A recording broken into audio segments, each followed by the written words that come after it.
আসসালামু আলাইকুম, সবাই কেমন আছেন? এখন আমরা দেখব কিভাবে রিমোট কন্ট্রোল গাড়ি লক খোলে এবং লক লাগায়।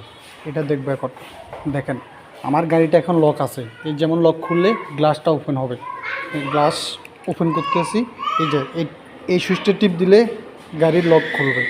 টিপ দিলাম, লকটা খুলছে। এই দেখেন, এখন দরজা খুললো। এই দরজা খুলতেছে। আবার দরজা লাগালাম। আবার এই বটনটা টিপ দিমু, আবার গাড়ির লক হবে দরজা। এই দেখেন, গ্লাসটা লক হয়ে গেছে। এখন কিন্তু দরজায় লক। এই দেখেন, আমি এখন দরজা টান দিব, কিন্তু দরজা খুলতেছে না, দরজাটা লক হয়ে গেছে।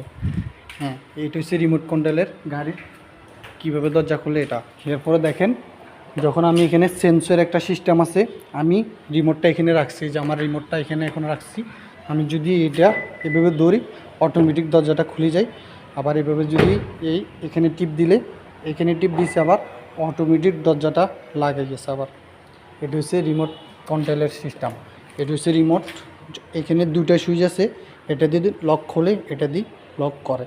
আবার আরেকটা, অনেক জায়গায় আরেকটা থাকে, তিনটা। এখান দিয়ে আরেকটা সুইচ থেকে ওটা দিয়ে পিছনের ব্যাগডালা খোলা যায়। ব্যাগডালা খোলার সিস্টেম হচ্ছে এখানে এটা টিপ দিলে পিছনে ব্যাগডালা খোলে। ঠিক আছে, আল্লাহ হাফেজ, সবাই ভালো থাকবেন।